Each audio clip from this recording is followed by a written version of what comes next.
Désolé pour ces images-là, mais si tu as ça en bouche, la seule chose qu'il te reste à faire, c'est un détartrage. Dan Gadev, j'espère que tu vas bien. Aujourd'hui, on va parler du détartrage. Mais avant de commencer la vidéo, j'ai une petite annonce à te faire. Ceux qui me suivent sur mon compte Instagram personnel savent que depuis un certain moment, la monture d'un dentiste a également sa page Instagram. La monture d'un dentiste, donc, à l'heure actuelle, c'est la chaîne YouTube, la page Facebook et la page Instagram. Si tu n'es pas encore abonné, n'hésite pas à le faire. En dehors des vidéos, on a commencé un nouveau type de contenu. Ce sont les affiches avec de courts textes en légende qui te permettent de pouvoir en apprendre plus même lorsqu'il n'y a pas de nouvelle vidéo qui est postée. Donc, n'hésite pas à m'encourager, à nous encourager parce que mes collègues ont également rejoint la partie. Je vais te les présenter sur la page Instagram prochainement. Et c'est parti! Les images qu'il y a eu en intro de vidéo, je sais qu'elles n'ont pas été très agréables à voir, mais c'est ce qu'il y a dans la bouche de la plupart des gens.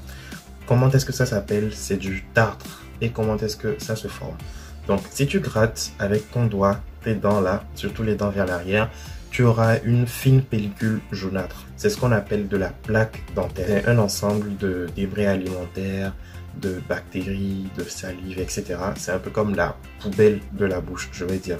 Et donc, lorsque cette poubelle-là se durcit, en langage scientifique, on dit se calcifie, donc ça devient dur. Et là, tu as ce qu'on a eu tout à l'heure là, et qu'on appelle du tartre. Comme son nom l'indique, le détartrage, c'est l'acte qui va consister à enlever le tartre. Contrairement à la plaque dentaire, donc ce que tu peux obtenir quand tu grattes tes dents, le tartre ne s'enlève pas avec un brossage. Pour pouvoir éliminer le tartre, il faut donc bénéficier d'un détartrage. Il sera réalisé par ton dentiste, soit de façon manuelle, soit avec un appareil à ultrasons et de l'eau.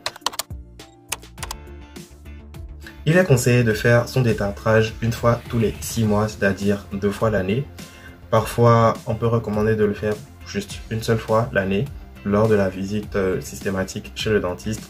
Mais certaines personnes, en fait, nécessitent de pouvoir le faire un peu plus souvent. Donc, pour savoir dans quelle catégorie est-ce que tu te situes, le plus simple, c'est de voir ton dentiste. Il va inspecter l'état de tes dents, se renseigner également sur ton hygiène bucco-dentaire et te dire si tu dois venir une fois par an, 2 ou plus.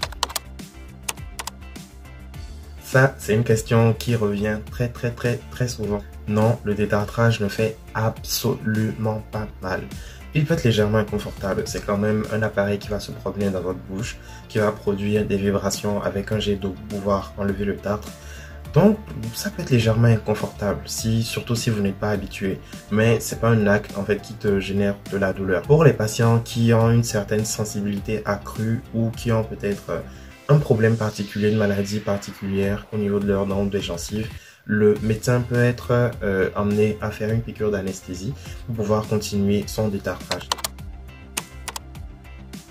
Les articles qui font sensation à l'heure actuelle, on te dira comment faire un détartrage maison, comment éviter d'aller chez le dentiste, les gars, comment vous dire. Et en fait, c'est des putaclics, comme on le dit. Le détartrage ne se fait pas à la maison, il faut l'intervention du dentiste pour pouvoir le faire et je ne le dis pas parce que je suis dentiste. La majorité des méthodes qui te sera proposées dans ces articles de blog là font intervenir le citron, le bicarbonate en général. Or, ce sont des abrasifs. Ils peuvent permettre peut-être d'éviter la formation du tartre ou peut-être quand le tartre n'est pas vraiment encore calcifié, donc pas encore dur, il peut permettre de pouvoir le dissoudre. Peut-être parce que je n'ai pas lu d'article scientifique qui prouve cela. Donc, c'est beaucoup plus la logique que je suis. Mais il ne faut pas oublier que le citron, le bicarbonate, ce sont des abrasifs. Donc, de la même façon qu'ils vont détruire potentiellement le tartre, ils vont également attaquer tes dents. Mais ça, par contre, c'est prouvé. Le citron et le bicarbonate vont attaquer les dents. C'est pour ça qu'il n'est pas conseillé de les utiliser sur une longue période ou trop fréquemment. Donc, ce que tu risques, en fait, c'est de ne pas avoir ton tartre qui part. Il va plutôt s'accumuler avec le temps, mais d'avoir également des dents qui vont devenir beaucoup, mais vraiment beaucoup plus sensibles.